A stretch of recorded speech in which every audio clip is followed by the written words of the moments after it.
Jelang perhelatan konferensi tingkat tinggi atau KTT G20 tahun 2022 mendatang, dan Rem 163 Wirasatya mendampingi Pangdam 9 Udayana dan Kapolda Bali melakukan penanaman pohon mangrove di kawasan Pura Candi Narmada, Desa Pemogan, Denpasar.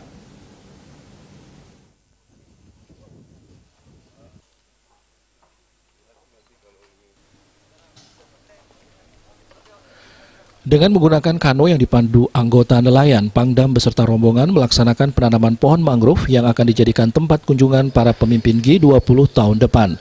Dalam kesempatan tersebut, Danrem 163 Wirasatya, Brigjen TNI Hussein Sagaf mengatakan, Kodam Udayana mendukung pelaksanaan presidensi KTT G20 melalui penghijauan penanaman pohon mangrove.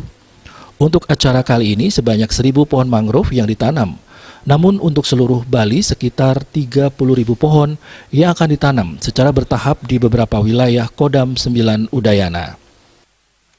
Kegiatan hari ini program dari Bapak Panglima untuk mendukung kegiatan presidensi G20 yang salah satu sasarannya adalah di hutan mangrove.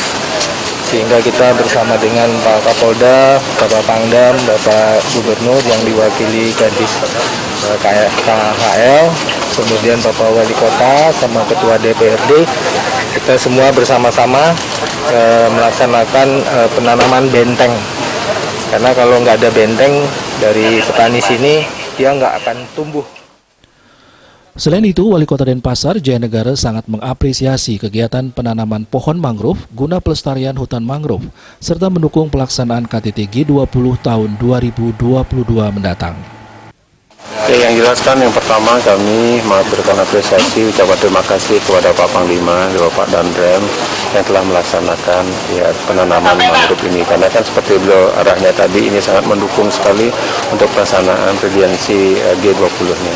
Tentu kami juga ada berkoordinasi dengan para nelayan Batu Lumbang bagaimana mengamankan apa yang beliau sudah laksanakan ini sehingga bisa tumbuh. Ya, harapan kita bisa 70% lah dari 1.000 yang ditanam itu. Selaku pengelola kawasan sekaligus Kepala Dinas Kehutanan dan Lingkungan Hidup Provinsi Bali, Imade Teja mengucapkan terima kasih kepada Pangdam 9 Udayana dan Rem 163 Wirasatya serta Kapolda Bali yang telah melaksanakan penanaman pohon guna menjaga stabilitas lahan.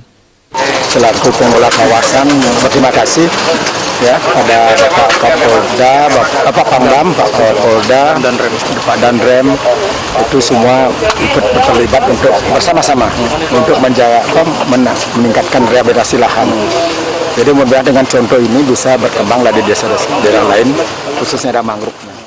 Dalam pelaksanaan kegiatan seremonial penanaman pohon mangrove, ini juga diisi dengan kegiatan penandatanganan komitmen bersama Mangrove for Bali yang menyatakan menjaga, merawat, mempertahankan, serta melestarikan keberadaan hutan mangrove di wilayah Bali dalam rangka menghadapi dampak perubahan iklim dan menjaga warisan budaya dunia secara turun-temurun sehingga bermanfaat bagi pemulihan ekonomi nasional. Sukma, Bali TV.